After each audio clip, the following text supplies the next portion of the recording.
Agora nós vamos abrir a palavra de Deus nos Salmos. E eu quero ler o Salmo 145, verso 4. 145, verso 4.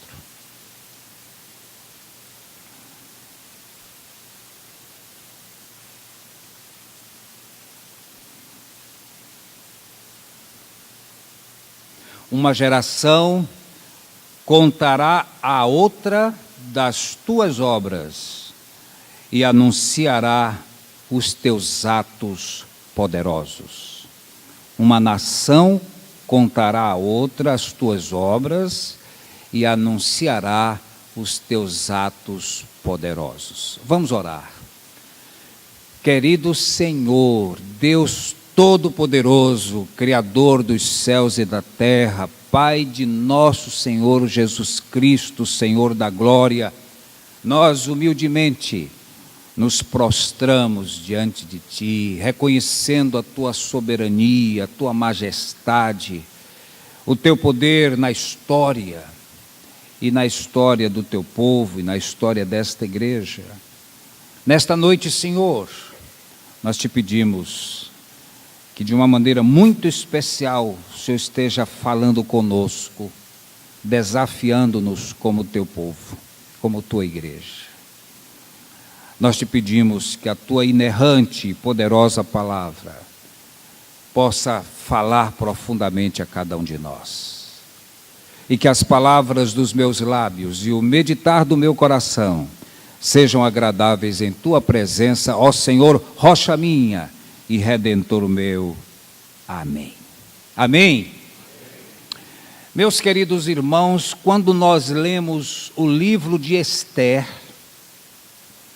e o livro de Esther é um livro muito interessante, porque fala da história do povo de Deus, o povo de Israel. Vocês sabem que Deus escolheu o povo de Israel para ser seu povo. Não sabemos por que razão, mas Deus é soberano nas suas escolhas. E o livro de Esther nos fala de um período em que o povo judeu estava vivendo sob domínio persa. E o livro de Esther é o único livro da Bíblia que não menciona o nome de Deus. Não sei se você já percebeu isso. O livro de Esther tem algumas peculiaridades. Uma delas é que é o único livro da Bíblia Sagrada em que o nome de Deus não é mencionado. Mas embora o nome de Deus não seja mencionado, Deus está por trás de todos os eventos. De todos os eventos. E o livro de Esther nos fala de um rei, o rei Assuero, que na história que conhecemos, na história moderna, conhecemos como o nome de Xerxes. Era um rei persa. E o livro de Esther, o contexto é aquele domínio persa. E no domínio do rei Assuero, havia alguns judeus que trabalhavam no palácio. Um deles já era um cidadão idoso chamado Mardoqueu, numa outra tradução, Mordecai. E ele era tio de Esther. E tinha um sujeito, um político astucioso, querendo exterminar os judeus. Esse negócio de exterminar os judeus não começou com Hitler, não. Tem um sujeito lá no livro de Esther chamado Amã, que ele queria exterminar os judeus, e usando o rei para isso. E levou o rei a assinar um decreto, um edito, para que os judeus fossem exterminados. E Mardoqueu, percebendo isso, chamou Esther. Esther era a mulher do rei. Esther era judia. E ele disse para Esther: olha, tome providências, fale com o rei, porque nós vamos terminar sendo extintos. E essa é a história do livro de Esther. E Amã, que era o inimigo dos judeus, tinha um ódio tremendo de Mardoqueu. E preparou uma forca para matar Mardoqueu. E diante dessa crise toda que o Império Persa sofria, o rei Assuero teve uma insônia. Passou uma noite em claro, e como ele não tinha o WhatsApp para ficar a noite toda lá conversando com os grupos, nem internet, ele não sabia o que fazer, não podia ficar contando o cordeirinho para o sono vir, não tinha Lexotan para amenizar a sua ansiedade. Ele então mandou que levassem à sua presença os livros, as crônicas do Império Persa. E lendo as crônicas do Império Persa, o rei Assuero, Xerxes, descobriu que um judeu chamado Mardoqueu havia descoberto que 2 persas haviam conspirado contra o rei para tirar-lhe a vida. Ele leu aquilo, estava registrado. Então ele chamou seus auxiliares mais diretos, o chefe da casa civil, chamou, eu quero saber o que fizeram com esse homem que descobriu uma conspiração para me matar. Que honras foram dadas a este homem? Que reconhecimento nós demos a este homem? E a resposta foi: nenhum. E aí, então o rei manda chamar o inimigo de Mardoqueu. E Amã entra no recinto real e o rei pergunta: Amã, o que é que eu deveria fazer com um homem a quem eu quero honrar? E Amã, pensando que era consigo: rei, se eu fosse o senhor, eu colocava esse homem no meu cavalo real, colocava o manto real sobre ele, colocava um cetro na sua mão, e esse homem iria passear pelas ruas, e a pessoa que iria puxando esse cavalo iria dizendo: isso se faz ao homem que o rei quer honrar. Porque Amã achava que era consigo. O rei vai me honrar com isso. Então o rei disse: faça isso com o judeu Mardoqueu. Você pode imaginar a cena? Então Amã foi obrigado pelo rei a honrar seu inimigo. Mas eu estou mencionando essa história para dizer que o povo persa registrava a sua história. Mas não só o povo persa, o povo judeu também. Algo que nós conhecemos como anamnese, não é amnésia, mas é exatamente o contrário, é anamnese. É a recordação de fatos passados, é o registro de fatos passados. O povo judeu foi o povo e é um povo que registra a sua história, assim como o povo persa.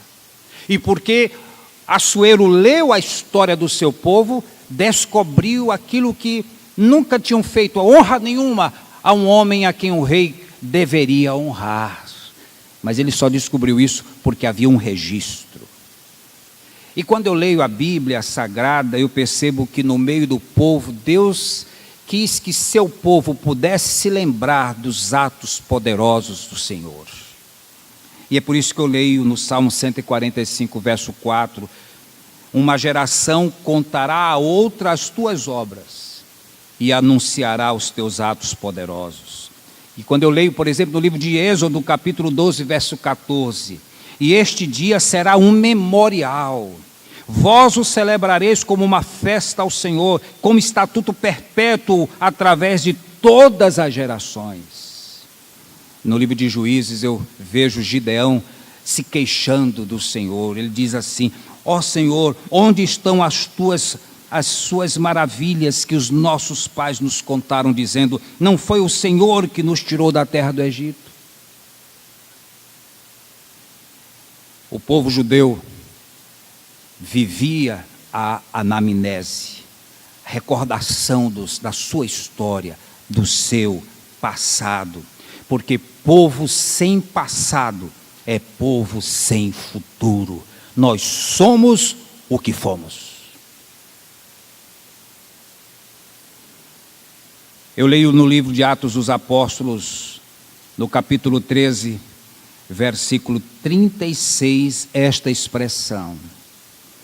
Porque Davi, depois de servir a sua própria geração pela vontade de Deus, adormeceu e foi posto junto a seus pais e sofreu deterioração. Ou seja, Davi serviu a sua geração, morreu, foi sepultado junto a seus pais, virou pó. E a pergunta que eu quero fazer hoje ao rebanho do Senhor: que partes da nossa geração estamos servindo? Há uma geração que já se foi, é o nosso passado, é a nossa história. E nós precisamos nos lembrar de homens extraordinários que nos legaram os princípios que conhecemos hoje, que são os princípios batistas, que são extraídos da palavra de Deus. Terça-feira que vem estaremos comemorando 500 anos da Reforma Protestante. 500 anos, quando um frei agostiniano, Martinho Lutero, afixou na porta do castelo de Wittenberg aquele documento que ficou conhecido como as 95 teses de Lutero. Lutero nunca quis dividir a igreja. Ele não queria um racha na igreja católica. Lutero queria que a igreja revisse seu posicionamento. Lutero queria que a igreja voltasse a ser a igreja de Jesus. A igreja havia saído dos trilhos, pregava a venda de indulgências. Quando a sua oferta cair no fundo do gasofilácio, uma alma sai do purgatório. E Lutero, examinando as Escrituras, percebeu que aquele era um ensino falso. E então ele escreveu 95 teses, que era algo comum. Ele era um professor do seminário. Então ele colocou lá 95 teses para debater com qualquer pessoa. E quem não pudesse comparecer naquele dia, no dia marcado por ele, ele colocou essas teses no dia 1º de outubro de 1517. E aqueles que não pudessem comparecer no prazo que ele havia determinado, que mandassem a sua colaboração por escrito. Lutero nunca quis dividir a igreja. Lutero queria que a igreja revisse a sua história, que voltasse a ser a igreja de Jesus. E ele descobriu isso lendo apenas um verso das Escrituras: o justo viverá pela fé. E sem que ele tivesse planejado isso, a reação da igreja católica foi terrível, porque ele foi excomungado, ele foi chamado a se retratar, ele sofreu ameaças de morte, mas ele não tinha mais como recuar. E a reforma protestante começou por causa de um homem, um padre, um frei agostiniano, que lendo as Escrituras percebeu que ele estava no erro. Lutero nunca quis dividir a igreja, e muito menos criar uma igreja para si, uma denominação que conhecemos hoje como a Igreja Luterana. Mas a partir de Lutero, nós conhecemos as famosas solas. Sola significa somente, não é sola de sapato, somente, uma expressão latina. E por causa da reforma protestante, que começou com Lutero, é que nós, como batistas, alguns dos nossos princípios são oriundos desta reforma. Então Lutero estabeleceu 5 princípios sobre os quais a igreja deveria estar fundamentada. Sola fide, somente pela fé. Solus Christus, somente por intermédio de Jesus Cristo. Sola Scriptura, somente pela palavra, somente pela Escritura Sagrada. sola gracia, somente pela graça, e só lhe deu glória, a glória somente a Deus. Lutero só queria isso, que a igreja entendesse que a pessoa é salva, é justificada pela fé, o justo viverá pela fé. Lutero queria que a igreja entendesse que não há concílio, que não há convenção, que não há nenhuma estrutura, nenhum documento, por melhor que ele seja, que possa superar a palavra que já nos foi revelada, que é a palavra de Deus. Nós evangélicos devemos isso a Lutero. O nosso amor à palavra, o nosso apego à palavra. Os pastores pregam a palavra. Sola gracia é que a salvação é pela graça mediante a fé. Onde é que Lutero descobriu isso? Na Bíblia. Porque pela graça sois salvos mediante a fé, e isto não vem de vós, é dom de Deus, não vem das obras para que ninguém se glorie, porque somos feitura sua, criados em Cristo Jesus para as boas obras, as quais Deus preparou de antemão para que andássemos nelas.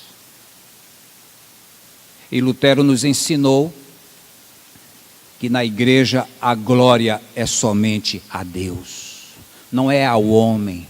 O culto não é para o homem. Não fazemos culto para engrandecer o homem. Quem precisa ser glorificado é Deus. E nós nos prostramos diante dele. Isso é história, isso é passado. E nós precisamos, como igreja, sempre estar lembrando disso. A geração que ficou no passado. É claro que todo movimento humano tem as suas discordâncias, tem os seus pontos de vista contrários. Lutero, juntamente com Calvino, levaram a reforma protestante para um rumo que mais tarde, quando os batistas surgiram, perceberam que precisavam fazer alguns ajustes. Os batistas não aceitam o batismo e a ceia como sacramentos, embora Lutero e Calvino tenham ensinado isso. E nós entendemos, através de um outro reformador, estudando a palavra, nos delegou esse princípio de que o batismo e a ceia são memoriais, que o batismo e ceia são ordenanças e não sacramentos. Eles não nos conferem graça, mas quando os celebramos, o fazemos em obediência a uma ordem do Senhor. Quando alguém é batizado no batistério da igreja, aquela água não tem um poder sobrenatural, ela não limpa pecado, é água da caema, é símbolo.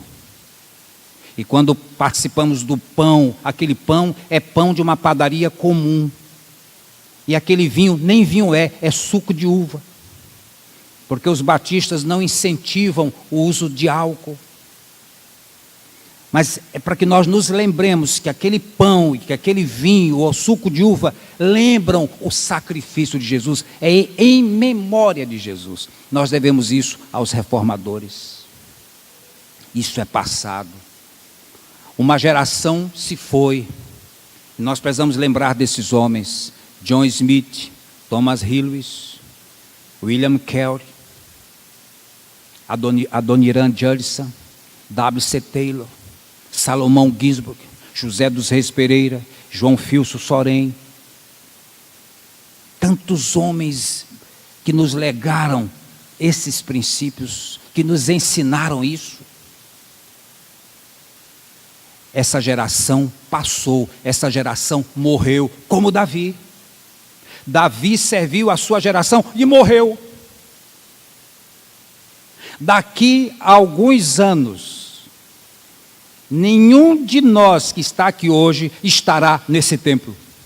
Nós teremos partido, a menos que Jesus tenha voltado antes. Mas se Jesus não voltar daqui a 100 anos, todos nós que estamos aqui já teremos adormecido, morrido.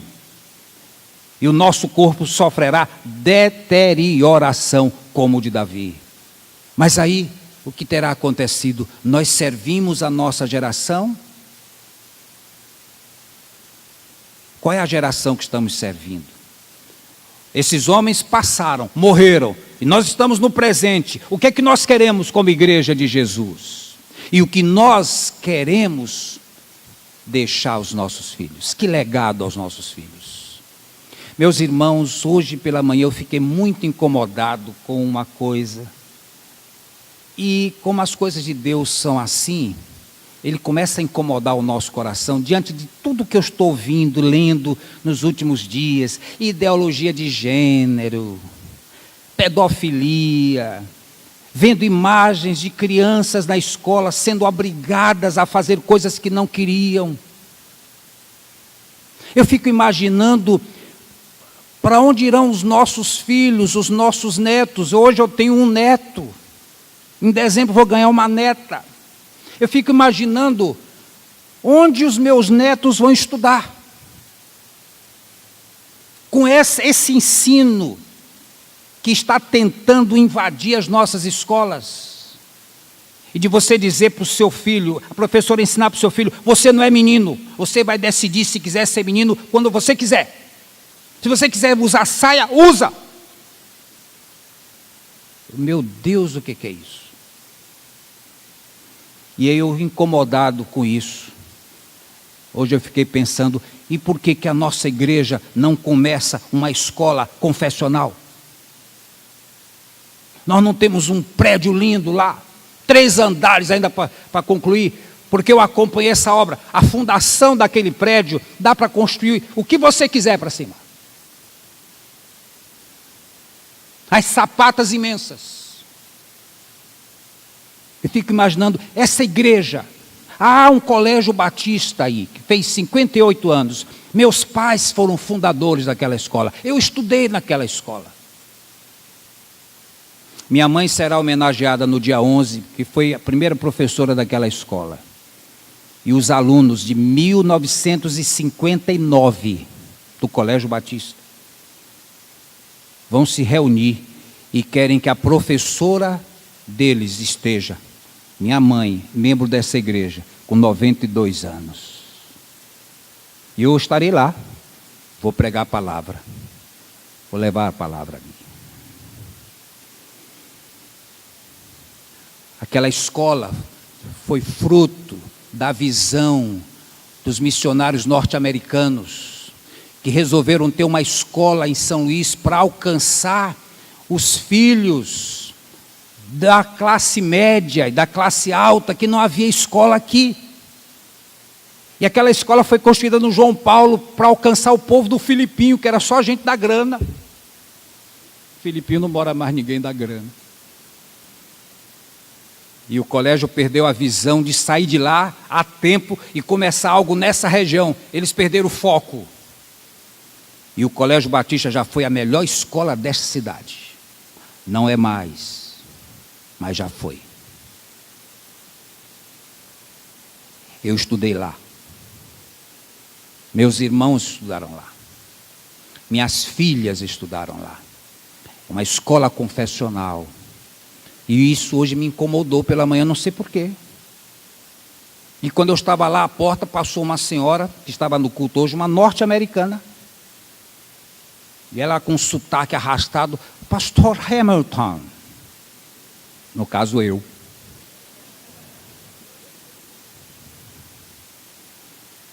Por que esta igreja não tem uma escola? Meu irmão, eu estava pensando sobre isso. Vou conversar com as professoras, minhas educadoras, sobre esse assunto, que me incomoda desde hoje.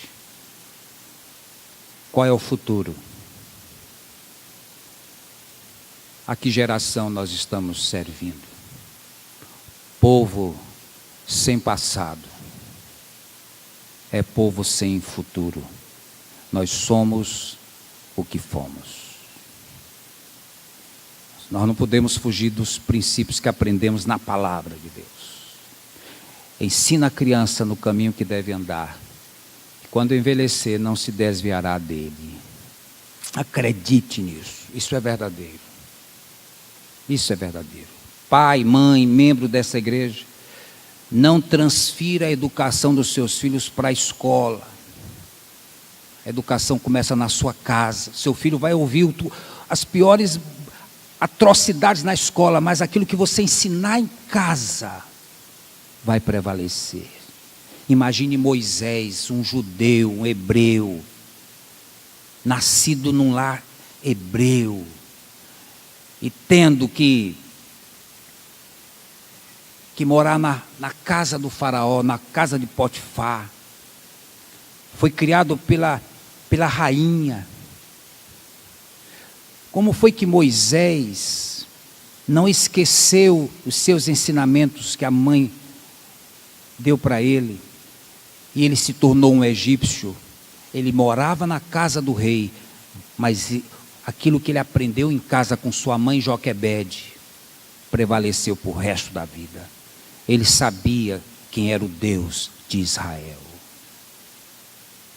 Quando seu filho estiver na universidade ouvindo as piores barbaridades, aquilo que eles aprenderam em casa da palavra de Deus vai estar ali fundo, segurando, fortalecendo a sua fé. Pense nisso. Nós somos o que fomos. Somos o que fomos. Os batistas sempre enfatizaram a evangelização e missões. E a nossa preocupação é levar as pessoas a Cristo. Nós estamos preocupados em adesão não, viu gente? Olha, venham para cá, tornem-se membros dessa igreja. Não. Nós queremos que você conheça Jesus. Nós queremos que você conheça o Evangelho de Jesus, o Evangelho que transforma. Nós não estamos atrás de adesões, como se fosse um partido político. Os batistas sempre zelaram pela sua doutrina, fidelidade às Escrituras. Antigamente nós éramos chamados de os Bíblias, porque nós íamos para a igreja com as nossas Bíblias e o cantor cristão, que era o nosso inário. E eu estou fazendo um desafio para nós voltarmos à nossa origem, inclusive ao cantor cristão.